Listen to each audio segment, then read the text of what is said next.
Good morning students. हम पढ़ रहे थे भारत में चुनाव की कार्य प्रणाली क्या होती है। तो कल हमने पढ़ा कि कैसे कॉन्स्टिट्यूंसी का निर्धारण किया जाता है, कैसे SC ST, उसके बाद वोटर लिस्ट तैयार होती है। आज का अगला टॉपिक है nomination of candidate. We noted about that in a democratic election people should have a real choice. उनके सामने वास्तविक रूप से चॉइस होती है एक प्रजातांत्रिक इलेक्शन में, और किसे चुनना चाहते। This happens only when there are almost no restrictions on anyone to contest an election. ये तभी हो सकता है जब किसी के ऊपर भी कोई पाबंदी ना हो चुनाव लड़ने के लिए। This is what our system provide, जो हमारा सिस्टम प्रोवाइड करता है ये बातें। Anyone who can be a voter can also become a candidate in election. जो व्यक्ति कोई वोटर हो सकता है वह एक कैंडिडेट भी हो सकता है चुनाव में। The only difference is that in order to be a candidate, the minimum age is 25 years, while it is only 18 years for being a voter. जो डिफरेंस है वो है कि वोटर्स के लिए तो 18 साल उम्र होनी चाहिए, जबकि एक कैंडिडेट के लिए ये आयु सीमा 25 साल निर्धारित है। There are some other restriction on criminal. कुछ पाबंदियां जो लगाई गई हैं वो जो अपराधी प्रवृत्ति के व्यक्ति उनके लिए है। But these apply in very extreme case. बहुत ही एक्सट्रीम केस होते हैं उनमें ये पाबंदियां लगाई जाती हैं। Political party nominate their candidate who get the party symbol and support. Political पार्टियां अपने कैंडिडेट खड़ा करती हैं और उनको अपने सिंबल पर चुनाव लड़ाती हैं, उन्हें अपनी सपोर्ट देती हैं। Party nomination is often called party ticket. जिसे हम पार्टी का कैंडिडेट कहते हैं उसे हम एक तरह से हमारे चुनाव में जैसे हम पार्टी की टिकट कहते हैं, उसको टिकट मिली है कांग्रेस की, उसको बीजेपी के, उसको वो पार्टी नॉमिनेट करती है उस उम्मीदवार को, उसे हम पार्टी टिकट कहते हैं। जैसे every person who wish to contest an election has to fill a nomination form. हर व्यक्ति जो चुनाव की इच्छा रखता है एक नॉमिनेशन फॉर्म भरता है एंड गिव सम मनी, और कुछ पैसे देता है एज सिक्योरिटी डिपॉजिट, जो सिक्योरिटी डिपॉजिट के रूप में जमा किए जाते हैं। Recently new system of declaration has been introduce on direction from the Supreme Court. एक सुप्रीम कोर्ट के निर्देश पर एक नया सिस्टम बनाया गया है जिसमें आप डिक्लेरेशन करेंगे अपने बारे में। Every candidate has to make a legal way कानूनी डिक्लेरेशन होगा एक कैंडिडेट का। कुछ डिटेल भरी जाती है उसमें, गिविंग फुल डिटेल्स, जैसे सीरियस क्रिमिनल केस, आपके ऊपर कोई आपराधिक केस है तो उसका आपको ब्यौरा देना होता है। Detail of the asset and liabilities, आपके पास संपत्ति या कर्ज जो भी आपके ऊपर है। ऑफ द कैंडिडेट हिज और फैमिली, उसके परिवार पर भी अगर किसी प्रकार का कर्ज या जो भी परिवार की संपत्ति होती है उसका उसे ब्यौरा देना होता है। Education qualification of the candidate, शिक्षा क्या योग्यता है उसकी। This information has to be made public, वो जो भी ये इंफॉर्मेशन एक कैंडिडेट के द्वारा दी जाती हैं उनको सार्वजनिक किया जाता है। This provides an opportunity to the voters to make their decision on the basis of the information provided by the candidate. Voter ये जो सूचनाएं सार्वजनिक की जाती है इसके आधार पर अपना निर्णय लेते हैं कैंडिडेट के रूप में। अगला टॉपिक है election campaign. The main purpose of election is to give people a chance to choose the representative, the government and the policies they prefer. Election का मेन पर्पज क्या होता है कि लोगों को एक मौका देना कि वह अपने प्रतिनिधि जो कि आगे सरकार में उनके लिए पॉलिसीज बनाते हैं उनका चुनाव करना। Therefore, it is necessary to have a free and open discussion about who is better represented. कौन अच्छा हमारा प्रतिनिधि बनेगा, तो उसके लिए स्वतंत्र रूप से खुले रूप से डिस्कशन होना जरूरी है। विच party will make a better government, कौन सी पार्टी अच्छी गवर्नमेंट सरकार देगी हमें, और what is a good policy, और किसकी पॉलिसी पार्टी की अच्छी पॉलिसी है। This is what happens during election campaign. ये सब बातें इलेक्शन कैंपेन के दौरान चुनाव प्रचार के दौरान ये बातें सामने आती हैं, किस किस पार्टी क्या क्या पॉलिसीज हमारे लिए लेकर आई हैं। In our country such campaign take place for a 2-week period between the announcement of the final list of the candidate and the date of polling. हमारे देश में जो ये इलेक्शन कैंपेन होता है ये लगभग 2 सप्ताह का पीरियड होता है। इसमें फाइनल लिस्ट जब कैंडिडेट की पार्टियों के द्वारा बना ली जाती है उससे लेकर और पोलिंग तक ये इलेक्शन कैंपेन चलता है। During this period the candidate contact their voter, इस दौरान जो कैंडिडेट होता है वो अपने वोटर्स के पास जाता है।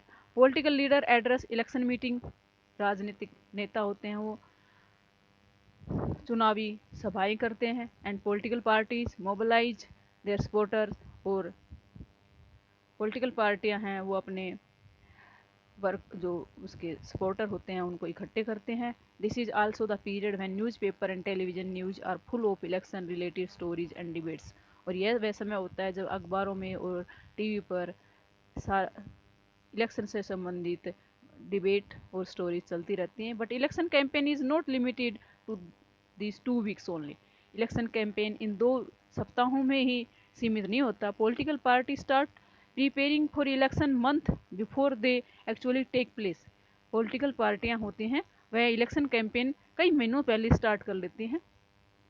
इन election campaign political party try to focus public attention on some big issue, जो पार्टियां होती हैं वो इलेक्शन कैंपेन के लिए जो बड़े इश्यू होते हैं जो समाज के लिए पब्लिक के लिए उनको उठाती हैं। They want to attract the public, वे पब्लिक को अपनी तरफ अट्रैक्ट करने की कोशिश करते हैं to that issue and get them to vote for their party on that basis, उसके आधार पर अपनी पार्टी के लिए लोग वोटर्स के वोट प्राप्त करना चाहते हैं। Let us look at some of the successful slogan given by different political party in various election.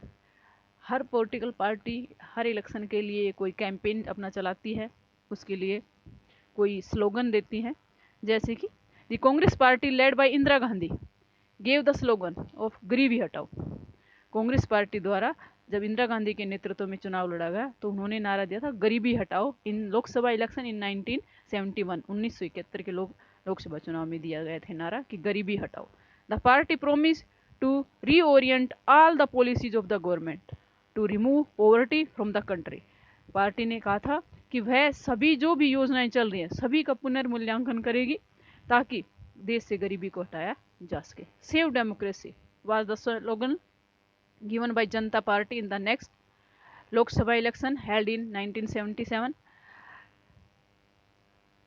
लोकतंत्र बचाओ स्लोगन दिया था जनता पार्टी के द्वारा 1977 के लोकसभा चुनाव में।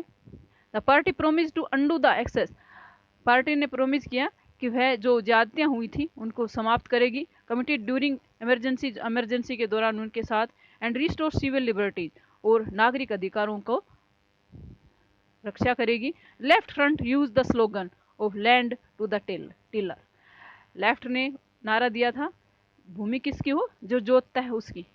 इन the West Bengal assembly election held in 1977, 1977 में बंगाल में जो असेंबली इलेक्शन हुई थी उसमें नारा दिया कि भूमि उसी को हो जो उसको जोतता है।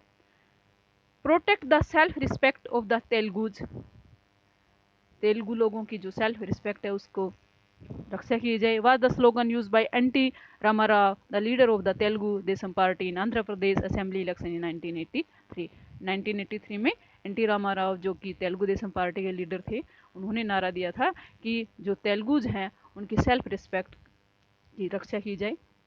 In a democracy it is best to leave political parties and candidate free to conduct their election campaign, एक स्वतंत्र जो देश होता है स्वतंत्र चुनाव होते हैं उसमें ये आवश्यक है कि पॉलिटिकल पार्टी और कैंडिडेट हैं वो अपने इलेक्शन कैंपेन के लिए फ्री हों, जैसा वो चाहते हैं उस तरह से वो करें। But it is sometime necessary to regulate campaign to ensure that every political party and candidate get a fair and equal chance to compete, लेकिन ये भी आवश्यक है कि सभी जो पॉलिटिकल पार्टियां हैं और कैंडिडेट हैं सभी को इक्वल रूप से ये चांस दिया जाए।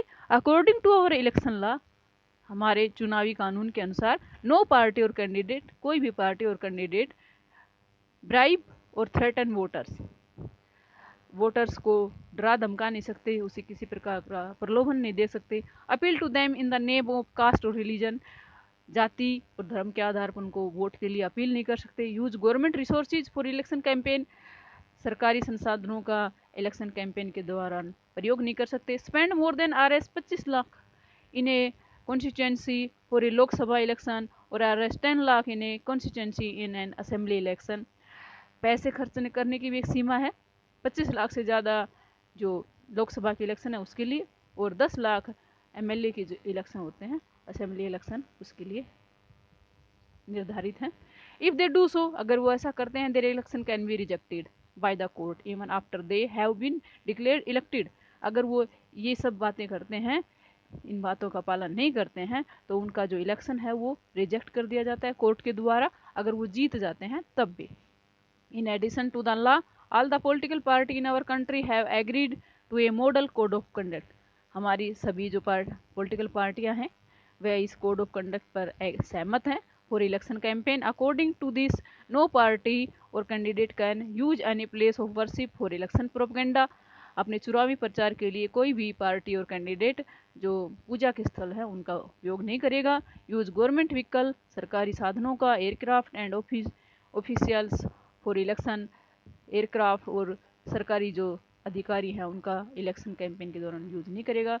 वंस इलेक्शन आर अनाउंस, एक बार जब इलेक्शन अनाउंस हो जाता है, minister shall not lay foundation stones of any project, lay take any big policy decision or make any promise of providing public facilities. किसी भी तरह की कोई आधारशिला नहीं रखेंगे कोई भी मंत्री किसी भी प्रोजेक्ट के लिए, और ना ही किसी बड़ी पॉलिसी की कोई घोषणा है वो की जाएगी। अब उसके बाद अगला है टॉपिक इसमें, polling and counting of vote. Polling किस तरह से होती है, वोटों की गिनती कैसे होती है। इलेक्शन कैंपेन हुआ, इलेक्शन कैंपेन के बाद अगला जो चरण होता है वो पोलिंग का आता है। The final stage of an election is the day when the voters cast और पोल देयर वोट। लास्ट दिन आता है इलेक्शन का जब वोटर अपनी वोट है वो डालता है। That day is usually called the election day. इस डे को इलेक्शन डे के नाम से जाना जाता है। Every person whose name is on the voter list, हमने पढ़ा था कि सभी का नाम वोटर लिस्ट में जिसका होगा वही वोट डालने का अधिकारी होगा। हर व्यक्ति जिसका वोटर लिस्ट में नाम है can go to a nearby polling booth, वह एक पोलिंग बूथ जो उसके नज़दीक होगा उस वहाँ पर जाएगा। Situated usually in A local school और एक गवर्नमेंट ऑफिस। ये जो पोलिंग बूथ होते हैं या तो वहाँ के जो स्कूल, स्थानीय स्कूल हैं उनमें, या गवर्नमेंट कोई ऑफिस हो वहाँ पर नज़दीक उसमें होते हैं। Once the voter goes inside the booth, voter है वो बूथ के अंदर जाएगा। The election official identify her, उसको आइडेंटिफाई करेंगे, उसको put a mark on her finger, उसकी फिंगर में एक निशान लगाएंगे। And allow her to cast her vote, और उसे उसके वोट के लिए अलाउ कर देंगे। And agent of each candidate is allowed to sit inside the polling booth. हर कैंडिडेट का एक एजेंट होता है जो कि पोलिंग बूथ के अंदर उसको बैठने की अनुमति होती है। And ensure that the voting take place in a fair way, वह देखता है कि जो वोटिंग है वो उचित तरीके से हो रही है। Earlier the voters use to indicate who they wanted to vote for by putting a stamp on the ballot paper. आजकल तो वोटिंग मशीन से होता है, ये पहले की बात है। जब उसको जिसको भी वोट देना होता है वह उस पर स्टैंप लगाता है बैलेट पेपर पर। A ballot paper is a sheet of paper on which the names of the contested candidate along with the party name and symbols are listed. Ballot paper पर कैंडिडेट का नाम होता है, उसके साथ उसकी पार्टी का सिंबल होता है। Now it is electronic voting machine, आजकल वोटिंग मशीन का प्रयोग किया जाता है।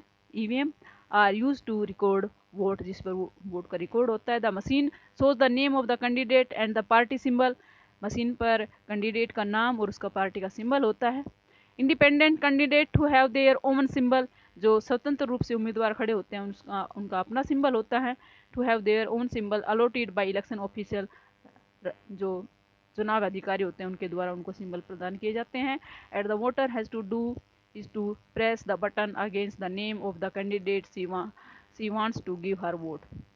जो भी कैंडिडेट जिस भी कैंडिडेट को वोटर वोट देना चाहता है उसके आगे जो बटन होता है वो उसको दबाता है और उसको उसका वोट प्राप्त हो जाता है। Once the polling is over, जब पोलिंग समाप्त हो जाती है, all the EVM are sealed and taken to a secure place, सभी को सील किया जाता है ईवीएम को और एक सुरक्षित स्थान पर ले जाया जाता है। A few day later on a fix day, कुछ दिन बाद एक निश्चित तारीख को, all the EVM from a constituency are open, एक कॉन्स्टिट्यूंसी की ईवीएम को खोला जाता है। And the vote secured by each candidate are counted, और हर एक कैंडिडेट को कितनी वोट मिलती हैं वो गिनती की जाती है। The agents of all candidate are present there to ensure that the counting is done properly, सभी कैंडिडेट के एजेंट होते हैं वो वहाँ पर उपस्थित होते हैं, वो ये देखते हैं कि जो काउंटिंग है वो उचित तरीके से हो रही है। The candidate who secure the highest number of vote from a constituency is declare elected. जो कैंडिडेट सबसे ज़्यादा वोट प्राप्त करता है किसी कॉन्स्टिट्यूंसी में उसको विजेता घोषित किया जाता है। In a general election usually the counting of vote in all the constituency take place at the same time. आम चुनाव के दौरान आल सभी कॉन्स्टिट्यूंसी में गिनती है वो सब एक दिन होती है on the same day. Television channel, radio and newspaper report this event within a few hours of counting all the results are declare. कुछ ही घंटों के अंतराल के दौरान टेलीविज़न और न्यूज़पेपर, रेडियो में ये समाचार है वो प्रसारित कर दिया जाता है कि रिजल्ट है वो डिक्लेयर हो गया है and it become a clear as to who will form the next government, कि दूसरी सरकार, अगली जो सरकार आएगी वो कौन बनाएगा। तो स्टूडेंट्स, आपको ये लेसन है अच्छे से रीड करना है। Thank you.